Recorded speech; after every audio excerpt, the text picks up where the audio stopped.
जय हिंद सभी भाइयों एवं बहनों। आज हम बहुत दिनों के बाद आपके सामने दिनकर जी की एक कविता है, समर शेष है, उसका एक छोटा सा अंश प्रस्तुत कर रहे हैं ताकि समसामयिक घटनाओं जो हमारे देश में हो रहा है, समाज में हो रहा है, उसके प्रति हम सचेत रहें और अपना इंटरैक्शन दें। देखिए, गलत केवल गलत करने वाला नहीं होता है, जो उसको सहता है, जो उसको प्रश्रय देता है, जो तटस्थ है, वो भी उतना ही उसका भागी है। वो उसके बढ़ने में योगदान दे रहा है। जो सच को सच कहने की और झूठ को झूठ कहने की हिम्मत नहीं रखता है, जो सही को सही और गलत को गलत नहीं कह पाता है, वो भी उतना ही दोषी है।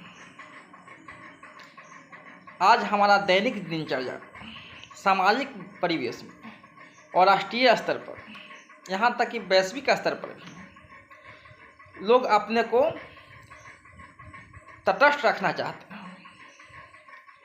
और कहीं कोई अन्याय अत्याचार हो रहा है तो सोचते हैं कि इस झमेले में हम न पड़ें, और एक न एक दिन उनको भी उस झमेले में पड़ना पड़ता है।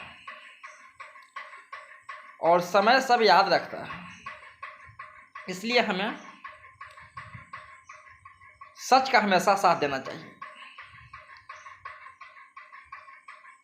तो कविता का शीर्षक है समर शेष है। उस समय आज़ादी के 7 साल बाद दिनकर जी द्वारा रखा गया था।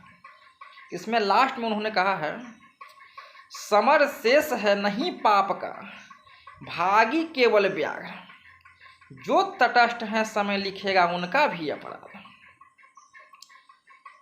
तो केवल व्याघ्र, लेकिन जो हिंसक है, जो अत्याचारी है, वही केवल पापी नहीं है। जो तटस्थ हैं वो भी उस पाप में भागीदार हैं। समय उनका भी मूल्य लिखेगा, उनका भी इतिहास लिखेगा। इस चीज़ को याद रखें, नहीं तो भीष्म पितामह जैसे उज्जवल चरित्र के व्यक्ति भी केवल एक दोष, दुर्योधन का पक्ष होने के कारण द्रौपदी चीरहरण का विरोध नहीं कर सके। उसके लिए आज भी उन्हें कलंकित किया जाता है।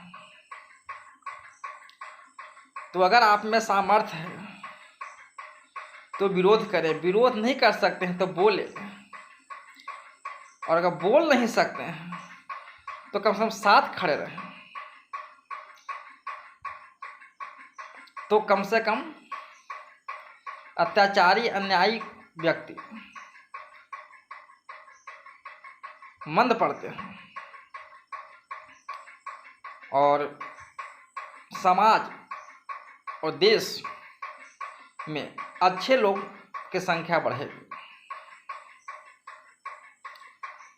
तो इस तरह से हमें अपने नैतिक और सामाजिक कर्तव्यों का पालन करना चाहिए। ये नहीं सोचना चाहिए कि किसी दूसरे के साथ है या कहीं दूसरे वर्ग के साथ अत्याचार हो रहा है तो हम उसमें नहीं भागे। गलत है तो गलत को गलत कहना सीखें।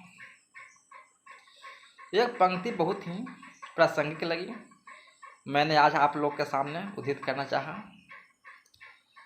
तो अब विदा लेते हैं बंधुओं। समय समय पर आपको सामने नई नई कविताएं और पंक्तियां लाते रहेंगे। जय हिंद भाइयों, नमस्कार।